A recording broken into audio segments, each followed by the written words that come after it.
अस्सलाम वालेकुम दोस्तों। आज मैं आपको मालिक और उसके कुत्ते की एक ऐसी दास्तान सुनाऊंगा कि आपको यकीनन उसमें एक सबक मिलेगा। एक फैमिली होती है, उसमें एक खावंद और उसकी बीवी और उनका एक छोटा सा बच्चा 2-3 साल का होता है। वो हंसी खुशी रह रहे होते हैं अपने घर में। तो उन्होंने एक कुत्ता पाल रखा होता है जिसका नाम टाइगर होता है। वो अपने मालिक से इतना वफादार होता है। आप जानते तो हैं कि कुत्ता कितना वफादार।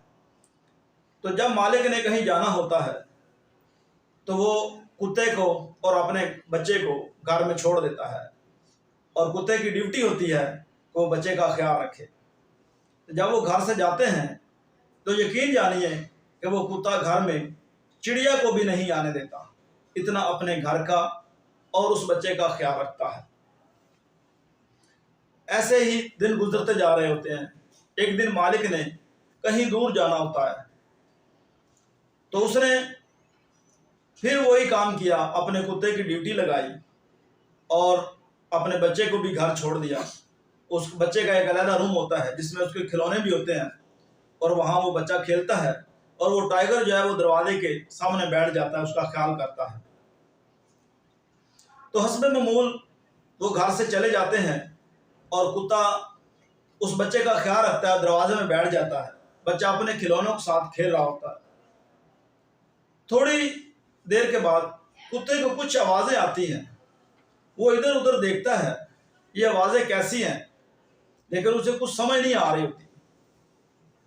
लेकिन उसको चैन नहीं आता जब तक वो इस चीज़ का पता न लगा ले, खोज न लगा ले कि ये क्या है। आखिरकार उसकी नज़र एक ऐसे बड़े सांप पर पड़ती है जो बारी से अंदर की तरफ आ रहा होता है और उस बच्चे को खाने के लिए।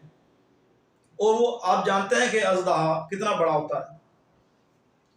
तो जो ही कुत्ते ने देखा कि वो अजदहा बच्चे की तरफ जा रहा है तो वो भी बच्चे के सामने हो गया और उसका मुकाबला करने लगा। वो बहुत बड़ा अजदहा था लेकिन उसने भी उसका डटकर मुकाबला किया। यकीन जानिए उसको जख्म तो बहुत आ चुके थे, वो चूर हो चुका था जख्मों से, लेकिन उसने अजदहा को बच्चे के पास तक नहीं आने दिया और उसने बड़ी मुश्किल से अजदहा को मार डाला और बच्चा महफूज रहा। बच्चा उसी तरह खेल रहा है। थोड़ी देर के बाद बाहर गेट पर आवाज़ आती है मालिक की। कुत्ता भागता हुआ अपने मालिक की तरफ जाता है तो मालिक जैसे ही कुत्ते को देखता है, क्योंकि कुत्ते के मुंह पर और सारे जिस्म पर खून लगा होता है, वो खौफ के मारे घबरा जाता है। वो ख्याल करता है कहीं कुत्ते ने मेरे बच्चे को मार डाला। वो अपना पिस्टल निकालता है और कुत्ते को वहीं मार देता है। कुत्ता दोस्तों वहीं मर जाता है और वो भागता हुआ कमरे में जाता है जिस कमरे में बच्चा होता है। जब वो वहां जाकर देखता है तो बच्चा खेल रहा होता है। उसके बाद उसको बहुत अफसोस होता है, वो बहुत पछताता है। वो क्या कहते हैं ना, अब पछताए क्या जब चिड़ियां चुग गई खेत। तो दोस्तों कोई भी काम हो उसको हौसले से, तवज्जो से, ध्यान से, जल्दबाजी में ना करें। जल्दबाजी में बहुत बड़ा नुकसान है और वो ऐसे नुकसान हो जाते हैं वो फिर जिंदगी भर पूरे नहीं होते। वस्सलाम।